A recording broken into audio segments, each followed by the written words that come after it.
हे दोस्तों नमस्कार। एक बार फिर से स्वागत है आपके अपने यूट्यूब चैनल देव जी के ट्रिक्स में। तो दोस्तों हम यहाँ पर डेली की तरह 8:50 में हिंदी का फुल टेस्ट यहाँ पर सॉल्व करने वाले हैं। आप देख सकते हैं डेली हमारी क्लास होती है, बेहतर क्लास होती है, एक फुल प्रैक्टिस सेट होता है और हिंदी साहित्य के भी क्वेश्चन आपके यहाँ पर रखे जाते हैं। तो चलिए स्टार्ट करते हैं। गुड इवनिंग सभी को, गुड इवनिंग सभी को। जय हिंद, जय बजरंगबली, जय हिंद, जय भारत।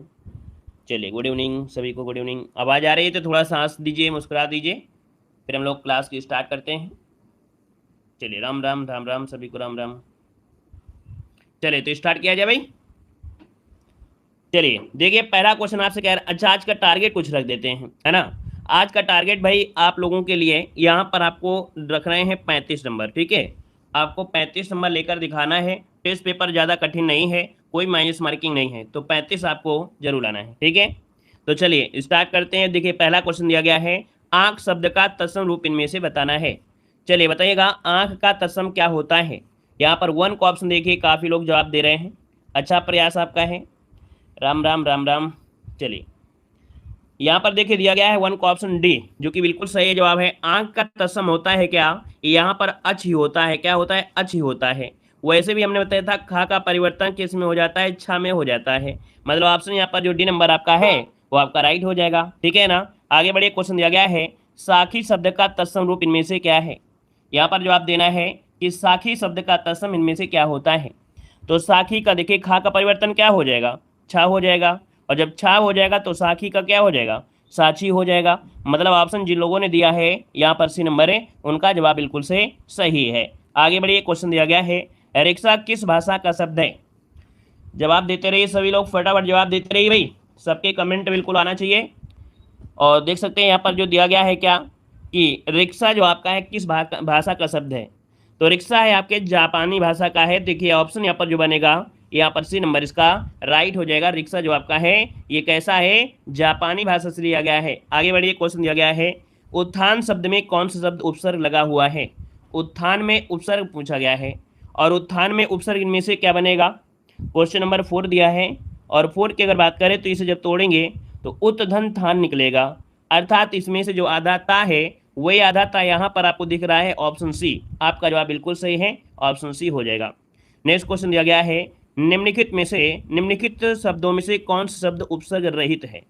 उपसर्ग रहित है इसका मतलब ये पूछा गया है कि जिसमें उपसर्ग ना लगा हो 5 नंबर में।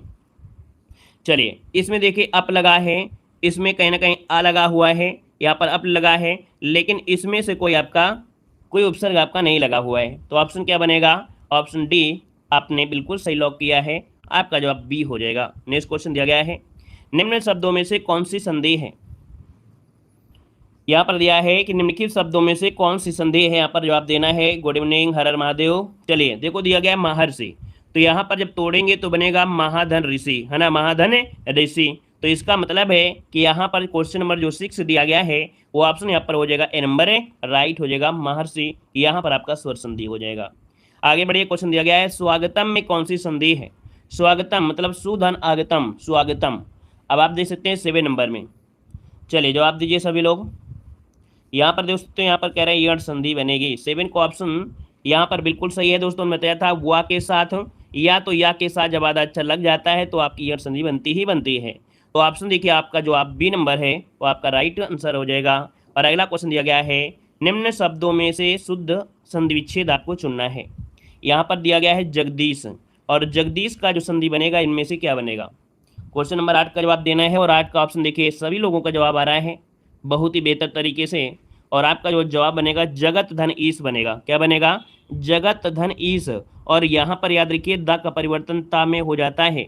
अगर आपने संधि वाला वीडियो नहीं देखा है तो आप संधि वाला वीडियो देख लीजिएगा, है ना, देव जी के ट्रिक संधि। आप इतना सर्च करेंगे तो बेसिक वाला वीडियो आपको मिल जाएगा। मात्र 30 मिनट में कंप्लीट जो आपकी संधि है, 30 मिनट में सब संधि कंप्लीट हो जाएगी ट्रिक से भी। तो यहाँ पर आपका जवाब क्या हो गया, ए नंबर। आगे बढ़िए, क्वेश्चन दिया गया है महोत्सव का संधि में से क्या होता है। महोत्सव, यहाँ पर इसे तोड़ेंगे तो बनेगा महाधन उत्सव, है ना, क्या बनेगा, महाधन उत्सव बनेगा। तो भैया महाधन उत्सव आपका कौन है, ऑप्शन सी आपका दिया गया है। अगर हम आपसे पूछे इसमें संधि कौन सी है तो आप क्या जवाब देंगे, बताइए जल्दी से, इसमें कौन सी संधि है। चलिए यहाँ पर जवाब दीजिए जल्दी से कि इसमें संधि है कौन सी। कौन सी संधि है, क्या बताएंगे? महाधनुष तो सही है, बिल्कुल सही है, गुण संधि, क्योंकि यहाँ पर देखिए ओ की मात्रा लगी हुई है ना। ओ की मात्रा जो होती है गुण संधि में होती है, ओ की मात्रा आपको मिलेगी, है ना, आपको ए की मात्रा मिलेगी, और एक होता है अर वाला। ये 3 रूल आपके होते हैं गुण संधि में। यहाँ पर अगला दिया गया यशोदा में संधि कौन सी है, यशोदा में संधि कौन सी है, यशोदा क्वेश्चन नंबर 10 दिया गया है। क्वेश्चन नंबर 10 की अगर बात करते हैं दोस्तों, तो यहाँ पर ऑप्शन क्या हो जाएगा? यहाँ पर देखिए ये है आपका विसर्ग संधि, क्या है? विसर्ग संधि। अब यहाँ पर विसर्ग संधि में होगा ऑप्शन बी, यसा दंदा हो जाएगा। ये जो ओ की मात्रा लगी है, ये ओ की मात्रा आपकी विसर्ग में कन्वर्ट हो जाती है, और इसके बाद प्लस लगाकर इसे जोड़ दिया जाता है। तो ऑप्शन यहाँ पर आपका बी नंबर ए राइट हो जाएगा, ठीक है ना। अब अगर आपके दिमाग में एक शब्द आ रहा हो कि नहीं, ओ वाला जो आपका सिस्टम है ये ऊपर भी तो लगा हुआ है ना, इसमें आपका गुण संधि है, ओ की मात्रा इसमें गुण संधि है, और इसमें क्या है, इसमें आपका देखिए विसर्ग संधि हो गई। तो इसमें से देखो एक रूल आपको पढ़ा है कि गुण संधि में परिवर्तन क्या होता है, यहाँ पर बड़ा की मात्रा और यहाँ पर छोटा ओ की मात्रा है ना, लेकिन इसमें क्या है, छोटा है। तो याद रखिएगा यहाँ पर ऊ जो आपका दिया गया है और बड़ा आ वाला, यही रूल इसमें आपका मैचिंग करता है। इसमें तो आपका मैच ही नहीं करेगा कि यहाँ पर बड़ा आ जाएगा, ठीक है ना। तो ये चीज़ें आपको ध्यान रखना पड़ेगा कि ओ को मात्रा लगाया है, विसर्ग लगाया, कैसे लगाए। रूल थोड़े पढ़ेंगे तो आपको समझ में आ जाएगा, है ना। देखो दिया गया निम्नलिखित शब्दों में से समास आपको बताना है। यहाँ पर कह रहे सप्ताह में समास क्या है, सप्ताह में समास पूछा गया है, सप्ताह में समास क्या है। यहाँ पर देखिए सप्ताह में होते हैं 7 दिन, क्या होता है भाई, सप्ताह में होते हैं 7 दिन, और जब 7 दिन दिया गया है तो एक समास आपको पढ़ाया गया होगा संख्यावाची, जिसमें से गिनती गिन सकते हो। तो ये आपका होगा द्विगु समास, क्या हो जाएगा, द्विगु समास आपका जो आंसर है यहाँ पर आपका राइट हो जाएगा। लाइक सर भी कर दीजिए भाई, जितने लोग यहाँ पर जुड़े हैं सब लोग एक बार लाइक कर दीजिए, जितने लोग यहाँ पर जुड़े हैं, काफ़ी लोग जुड़े हैं, लाइक सर भी बढ़ा दीजिए सभी लोग। चलिए यहाँ पर देखो दिया गया है रोग पीड़ित, रोग पीड़ित दिया गया है, हो जाएगा रोग से पीड़ित, क्या हो जाएगा, रोग से पीड़ित।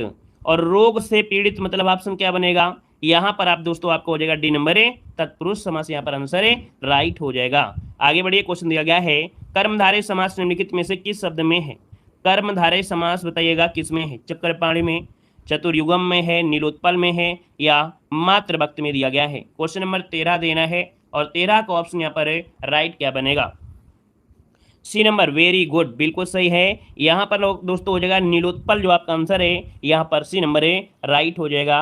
और आगे बढ़िए, क्वेश्चन आपसे अगला पूछा गया है द्वंद्व समास निम्नलिखित में से किस समास में है, द्वंद्व समास जो है ये किस समास में है, द्वंद्व समास। चलिए द्वंद्व समास की अगर बात करते हैं तो दोनों ही पद क्या होते हैं, प्रधान होते हैं। द्वंद्व समास में दोनों ही पद क्या होते हैं, प्रधान होते हैं।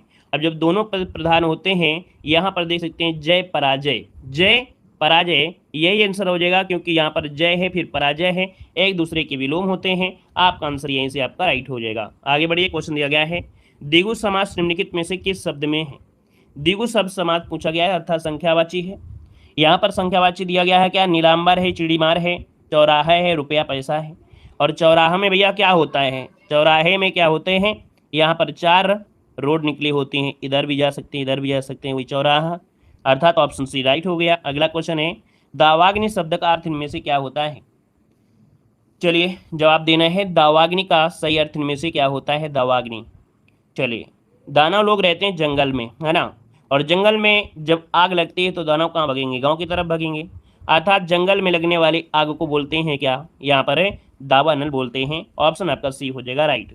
नेक्स्ट क्वेश्चन दिया गया है किस शब्द का अर्थ मयूर है, किस शब्द का अर्थ मयूर है। चलिए 17 का ऑप्शन देना है दोस्तों। 17 की अगर बात करते हैं तो यहाँ पर जो आपका आंसर है वो आपका राइट क्या हो जाएगा, मयूर का अर्थ क्या होता है।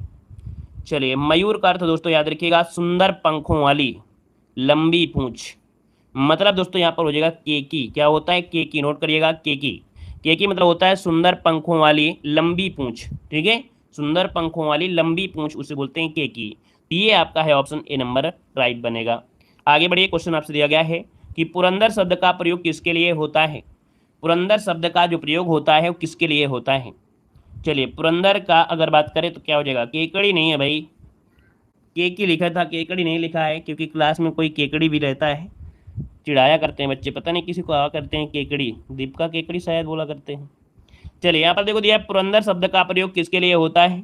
यहाँ पर अगर बात किया जाए दोस्तों तो आपका जवाब इनमें से 18 का ऑप्शन क्या बनेगा, देखिए पुरंदर मतलब होता है ऑप्शन यहाँ पर डी नंबर इंद्र को कहा जाता है ना, इंद्र जो कि ऑप्शन है यहाँ पर डी नंबर। नेक्स्ट क्वेश्चन दिया गया है, इनमें से कौन सा शब्द पुष्प का पर्यायवाची नहीं है। चलिए पुष्प का पर्यायवाची नहीं है, यहाँ पर जवाब देना है। और दोस्तों देख सकते हैं कि पुष्प का जो पर्यायवाची होता है वो कुसुम होता है, प्रसून होता है, सुमन होता है, लेकिन अनंग नहीं होता है ना। अब ये बताइएगा अनंग होता है तो किसका होता है, जल्दी से बताइए। चलिए सभी लोग बताइएगा, अनंग पर्यायवाची होता है किसका होता है, अनंग पर्यायवाची जो होता है किसका होता है। चलिए अनंग पर्यायवाची किसका होता है, सर्प का तो नहीं होता भैया, नहीं सर्प का नहीं होता भैया, कामदेव का होता है, बिल्कुल सही है। ये दोस्तों याद रखिएगा, कामदेव का पर्यायवाची है, अनंग होता है, मनोज होता है ना, मदन होता है, मनसिज होता है, रतिपति होता है। तो यहाँ पर आंसर आपका सी हो जाएगा। यहाँ पर दोस्तों दिया गया अगला क्वेश्चन, निम्नलिखित वाक्य के लिए प्रयुक्त उचित शब्द इनमें से क्या है। कह रहा है ज्ञान प्राप्ति की इच्छा रखने वाला, ज्ञान प्राप्ति की इच्छा रखने वाले को क्या कहते हैं। बताइएगा कि ज्ञान प्राप्ति की इच्छा रखने वाले को क्या कहा जाता है। ज्ञानी कहते हैं, ज्ञाता कहते हैं, जिज्ञासु कहते हैं, या आपका ज्ञानवान कहेंगे। तो दोस्तों याद रखिएगा कि ज्ञान प्राप्ति की इच्छा रखने वाले को, जब इच्छा रखने वाला है तो आपका जिज्ञासा, क्या हो जाएगा, जिज्ञासा। ऑप्शन आपका बनेगा यहाँ पर आपका सी नंबर। आगे बढ़िए, क्वेश्चन दिया गया है कि जो किए गए उपकार को ना मानता हो, जो किए गए उपकार को ना मानता हो उसे क्या कहते हैं। चलिए जो किए गए उपकार को नहीं मानता है, तो दोस्तों यहाँ पर देखो क्या दिया गया है, नहीं शब्द दिया गया है। तो हमने बताया था नहीं शब्द आपको ध्यान भी देना पड़ेगा ऑप्शन में। यहाँ पर देखिए ना शब्द यहाँ पर भी दिया गया है।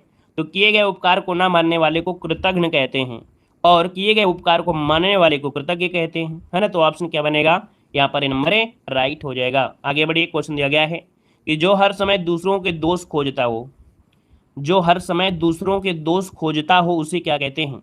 आलोचक, परनिंदक, सर्वनिद्रक या परछिद्रान्वेषी। दोस्तों यहाँ पर 22 की अगर बात कर लिया जाए तो ऑप्शन आपका यहाँ पर डी हो जाएगा, परछिद्रान्वेषी। आंसर डी राइट हो जाएगा। आगे बढ़िए, क्वेश्चन दिया गया है सौतेली माता के लिए प्रयुक्त शब्द इनमें से क्या है। सौतेली माता के लिए प्रयुक्त शब्द इनमें से क्या है।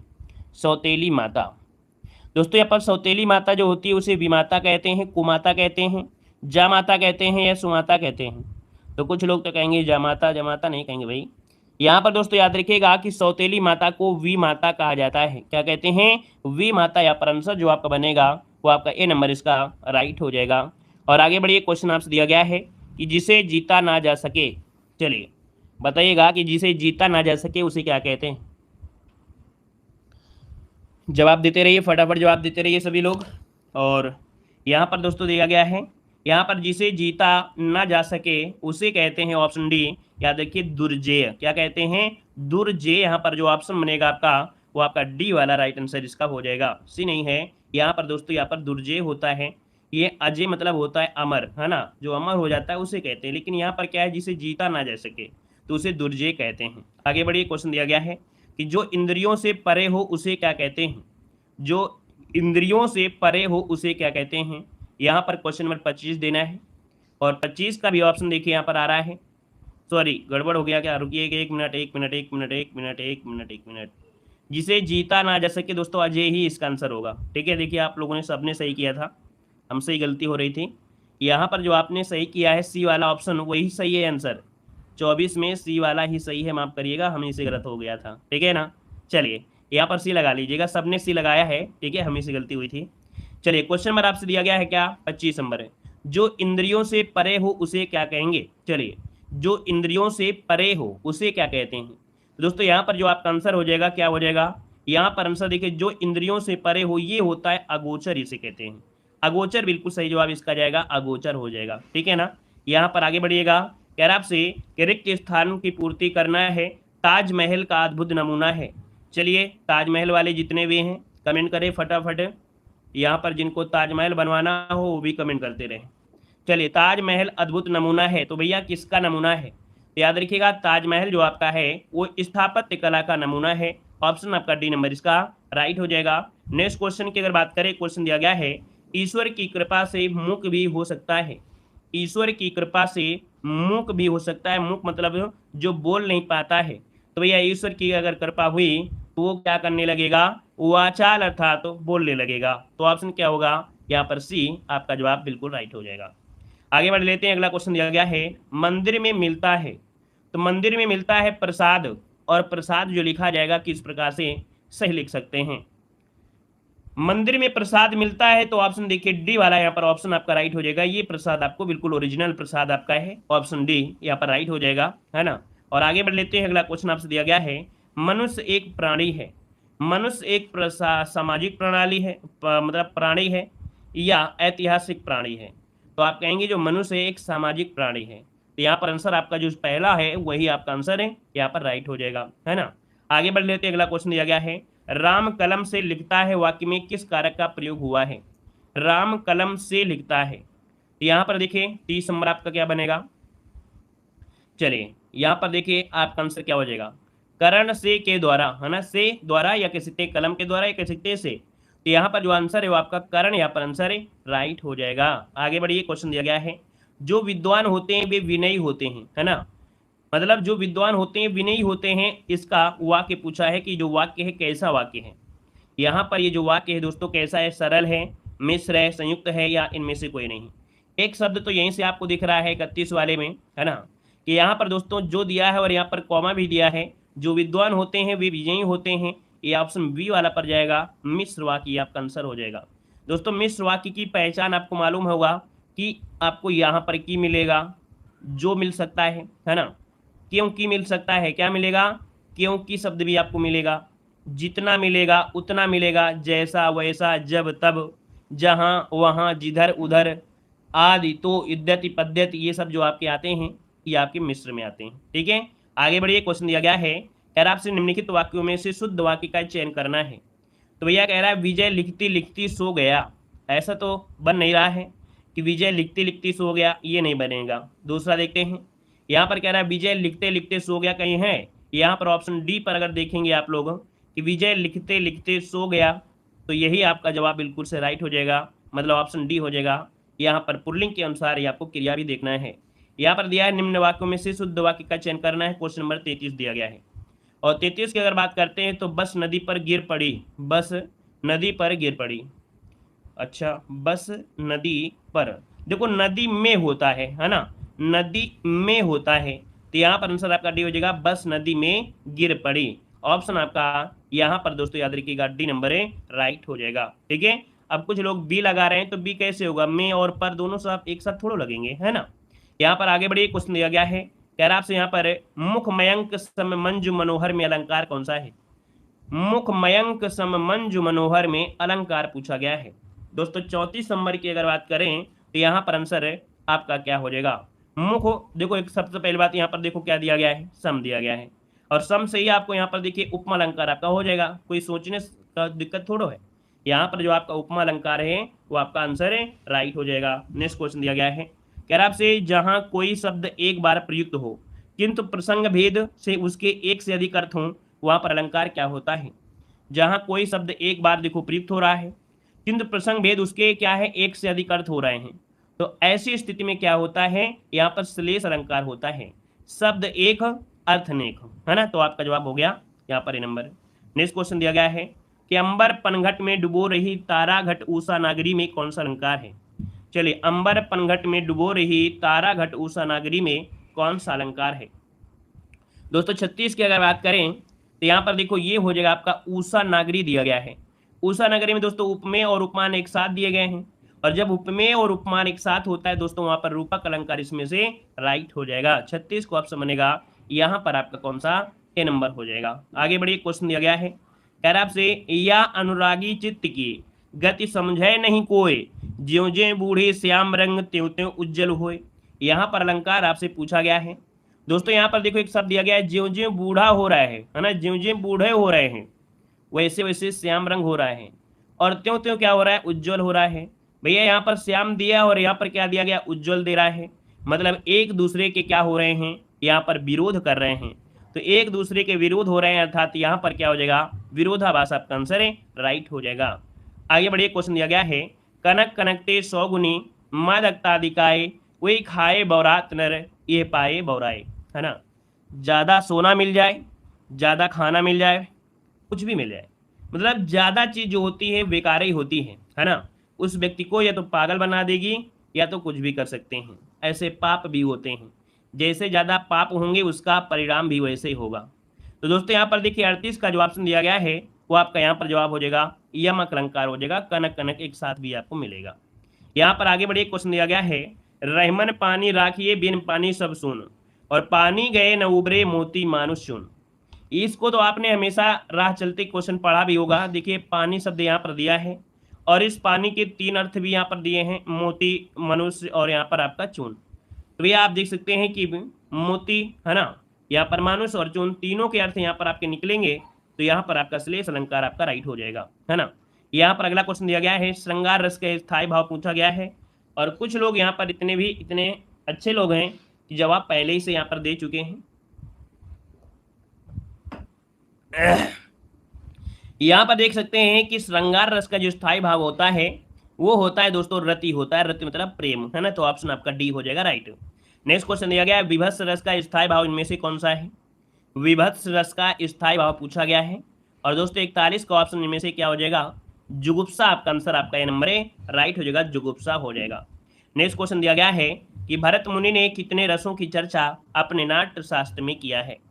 भरत मुनि ने कितने रसों की चर्चा अपने नाट्य शास्त्र में की थी। यहाँ पर दोस्तों 42 नंबर की अगर बात करें तो दोस्तों याद रखिएगा 8 यहाँ पर किया है। अब यहाँ पर होते रस जो आपके 9 हैं, लेकिन एक रस जो है उन्होंने नहीं माना है। वो कहते हैं नाटक में शांत रहना बेकार है, शांत रस का होना बेकार है, इसलिए वो शांत रस को नहीं रखते हैं, इसलिए सिर्फ 8 मानते हैं। यहाँ पर दिया गया है शोभित कर नवनीत लिए में कौन सा रस है। शोभित कर नवनीत लिए, है ना, यहाँ पर 43 नंबर। और ये दोस्तों आपका अधूरा आपका दिया गया है, ये जो सेंटेंस है अधूरा दिया गया है। शोभित कर नवनीत लिए गुटरवन, है ना, मुंह में लपेटे, वही वाला आपका है, ये वात्सल रस का है, ऑप्शन बी राइट हो जाएगा। अगला क्वेश्चन दिया गया है कि श्री गुरु चरण सरोज रज निज मन मुकुर सुधार बरनौ रघुबर विमल जसु जो दायक फलचारी। हनुमान चालीसा उठाकर देखेगा, यहाँ पर आपको स्टार्टिंग में मिल जाएगा दोस्तों, है ना। और ये होता क्या है, आप देख सकते हैं कि ये दोहा होता है, और दोहे में दोस्तों यहाँ पर देख सकते हैं क्या होता है कि यहाँ पर पहले और तीसरे में 13 मात्राएं, दूसरे और चौथे में 11 मात्राएं होती हैं। तो ऑप्शन बनेगा आपका ए नंबर हो जाएगा। अगला दिया गया किस छंद में 6 चरण होते हैं। दोस्तों 6 से छप्पे बनता है, और एक होता है कुंडलियाँ, यही आपको मिलेंगी जिसमें से आपके 6 चरण होते हैं। तो यहाँ पर जो आपका आंसर है दोस्तों वो आपका हो जाएगा कौन सा, ए नंबर ए राइट हो जाएगा। अगला क्वेश्चन दिया गया है, यार रोला के प्रत्येक चरण में कितनी मात्राएं होती हैं। चलिए चौपाई में कहाँ होता है, कहाँ पढ़ लिए भैया, है चौपाई में कहाँ होती हैं 6, कहाँ पढ़ लियो 6, मतलब फालतू में कमेंट करते रहते हो, है डांट नहीं मिलती तो अपने मन का करोगे क्या। कहाँ पढ़ लिया है चौपाई में, किसने पढ़ा दिया तुम्हें, ये ज़्यादा स्मार्ट हो गए हो। चलिए देखो यहाँ पर दिया गया है कि रोला के प्रत्येक चरण में कितनी मात्राएं होती हैं। यहाँ पर याद रखिएगा 46 नंबर में, तो 46 का ऑप्शन यहाँ पर सी, ये आपका हो जाएगा 24, ठीक है ना। अब दोस्तों यहाँ पर देखिए रोला आपसे पूछा गया है, रोला आपसे पूछा गया है, लेकिन रोला में जो 11वीं और 12वीं परियत होती है वो चीज़ अलग हो गई, ठीक है ना। अब यहाँ पर आपसे जैसे 24 है, तो भैया जो आपका होता है क्या, यहाँ पर चौपाई, तो चौपाई में क्या होते हैं 4 चरण होते हैं, 16 मात्राएं होती है ना, उसमें से 24 कहाँ से आप आ रहे हैं। चलिए यहाँ पर देखिए अगला क्वेश्चन दिया गया है, कह रहा है आपसे यहाँ पर 9 2 11 होना इस मुहावरे का अर्थ में से क्या है। हम डांटते हम बहुत हैं, और डांटेंगे नहीं तो बताइए आप लोगों को लगेगा कैसे, फिर जब डांटेंगे तभी तो आपको अच्छा लगेगा ना। देखो 9 2 11 होना इस मुहावरे का अर्थ में से क्या है, 47 नंबर में। तो देखिए 47 नंबर की अगर बात करें ना, धोखे में पड़ना, निशाने पर, ये सब नहीं है सब, यहाँ पर रफू चक्कर होना ऑप्शन जो आपका है वो आपका डी नंबर है राइट हो जाएगा, ठीक है। हम डांटे ना तो समझो कि हमारे द्वारा प्यार आप लोगों के लिए आ रहा है, ठीक है ना। जब जब हम डांटे तो समझो ना फूल बरसा रहे हैं आप लोगों के लिए, आपको डांट नहीं रहे हैं, आप लोग गलत अर्थ निकाल लेते हैं, ठीक है, आप लोगों के लिए फूल बरसाते हैं। चलिए यहाँ पर दिया गया है छठी का दूध याद आना इस मुहावरे का अर्थ में से क्या है। चलिए यहाँ पर देखो दिया गया है छठी का दूध याद आना, इसका मतलब क्या होता है 48 नंबर में। यहाँ पर दिया है शुद्ध भूल जाना, बहुत कष्ट होना, बचपन याद आना, बच्चों जैसा व्यवहार करना, नहीं। यहाँ पर 48 को ऑप्शन हो जाएगा दोस्तों बहुत कष्ट होना, ठीक है, ऑप्शन बनेगा यहाँ पर बी नंबर राइट हो जाएगा, ठीक है। आगे बढ़िए क्वेश्चन दिया गया है कि कहाँ राजा भोज कहाँ गंगुतेली, इस लोकोक्ति का सही अर्थ में से क्या है। यहाँ पर दिया है कहाँ राजा भोज कहाँ गंगुतेली, श्लोकोक्ति का अर्थ क्या है 49 नंबर में। तो दोस्तों यहाँ पर दिया है आकाश पताल का अंतर होना, ऊट पटांग बात करना, राजा और सामान्य, राजा भोज कहाँ गंगुतेली। यहाँ पर देखिए आपका हो जाएगा आकाश पताल का अंतर होना, ठीक है, ऑप्शन आपका ए नंबर है राइट हो जाएगा। यहाँ पर अगला क्वेश्चन दिया गया है कि सरस्वती पत्रिका के संपादक कौन थे। यहाँ पर जवाब देना है सरस्वती पत्रिका के संपादक पूछा गया है, और यहाँ पर ऑप्शन जो 50 नंबर है वो ऑप्शन क्या हो जाएगा, तो आप कहेंगे सर यहाँ पर ऑप्शन आपका बी हो जाएगा महावीर द्विवेदी, आंसर आपका राइट हो जाएगा, ठीक है ना। आगे बढ़िए, क्वेश्चन आपसे दिया गया है कि किस काल को स्वर्ण काल भी कहा जाता है। चलिए साथियों यहाँ पर जवाब देना है, आपसे कह रहा है कि किस काल को स्वर्ण काल भी कहा जाता है, किस काल को स्वर्ण काल कहते हैं, किस काल को स्वर्ण काल कहा जाता है। 78 की अगर बात करें दोस्तों तो ये होता है क्या, यहाँ पर आपका भक्ति काल होता है दोस्तों, ऑप्शन यहाँ पर आपका बी नंबर इसका राइट हो जाएगा। और अगर हम लोग प्राचीन भारत में पहुंचे तो प्राचीन भारत में गुप्त काल को स्वर्ण काल भी कहते हैं, याद रखिएगा, ठीक है ना। यहाँ पर जो पूछा है उसके अनुसार देना है। अगला क्वेश्चन दिया गया है, यहाँ पर दिया है निम्नलिखित में से अष्टछाप का कवि कौन नहीं है। चलिए बताइएगा। अब दोस्तों हमने बताया कुछ आए या ना आए, लेकिन आपको हिंदी साहित्य पढ़ रहे हैं तो अष्टछाप के कवि आपको जरूर याद होना चाहिए।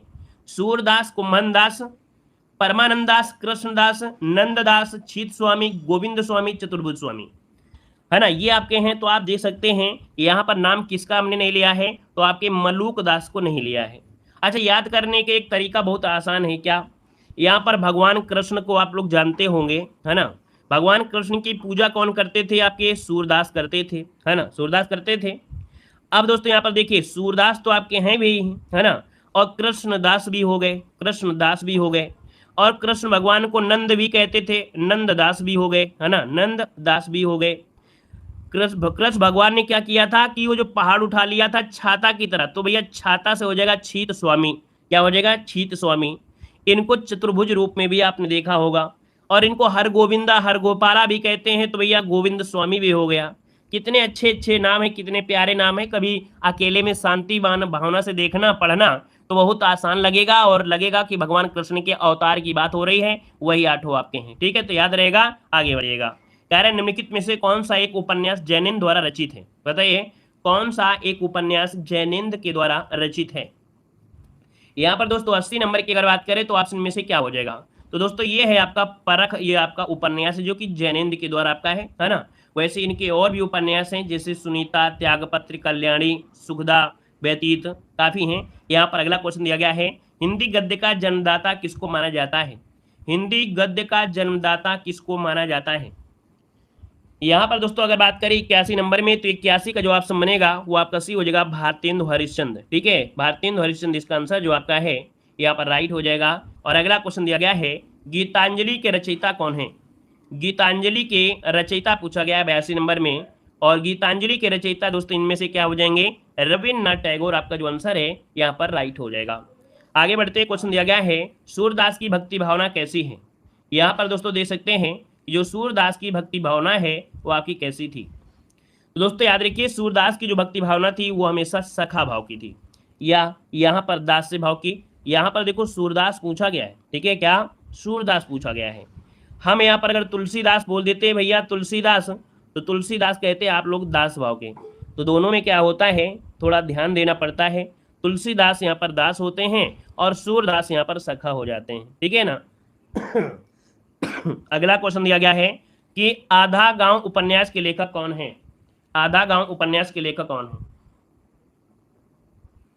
चलिए तो देखिए आधा गांव उपन्यास के लेखक इनमें से कौन है, 84 नंबर में ऑप्शन बी राही मासूम रजा, आधा गांव राही मासूम रजा, यहाँ पर आंसर आपका बी बनेगा। और अगला क्वेश्चन दिया गया है कि मानस का हंस किसके जीवन पर आधारित उपन्यास है, मानस का हंस किसके जीवन पर आधारित उपन्यास है। 2 की स्पीड पर चलो सर। हमारे आवाज़ से तुम्हें लग नहीं रहा कि हमारी थोड़ी तबीयत डाउन है, क्यों है, हमारी आवाज़ से आपको नहीं लग रहा कि हमारी थोड़ी तबीयत डाउन है और आप लोग 2 की स्पीड से दौड़ाएंगे तो फिर गर्मी में लूक नहीं लग जाएगी। यहाँ पर देखिए मानस का हंस किसके जीवन पर आधारित है, यहाँ पर दोस्तों 85 का ऑप्शन देखिए सी हो जाएगा, यहाँ पर तुलसीदास आपका आंसर है, राइट हो जाएगा। आगे बढ़े क्वेश्चन। कह रहे डांटो सर जी इसको, अरे हमेशा नहीं डांटते भाई। यहाँ पर देखो दिया गया है माटी हो गई सोना गद्य की विधा कैसी है? कह रहा आपसे माटी हो गई सोना गद्य की विधा इनमें से कौन सी है? 86 का ऑप्शन क्या हो जाएगा? तो देखिए 86 का ऑप्शन हो जाएगा ये संस्मरण है। क्या है इनका? संस्मरण है, ऑप्शन बनेगा आपका ए नंबर है। और अगला क्वेश्चन यहाँ पर देखो दिया गया है, कह रहा है निम्नलिखित में से कौन सा लेखक समालोचक नहीं है? कौन सा लेखक निम्नलिखित में से कौन सा लेखक समालोचक नहीं है 87 नंबर में? तो ऑप्शन देखिए यहाँ पर जो ऑप्शन है आपका सरदार पूर्ण सिंह जी आपके नहीं है। नेक्स्ट क्वेश्चन आपसे दिया गया है, घरानंद को किस युग का कवि माना जाता है? घरानंद को किस युग का कवि मानते हैं? क्वेश्चन नंबर 88 जवाब देना है और इसका जवाब इनमें देंगे। धन्यवाद।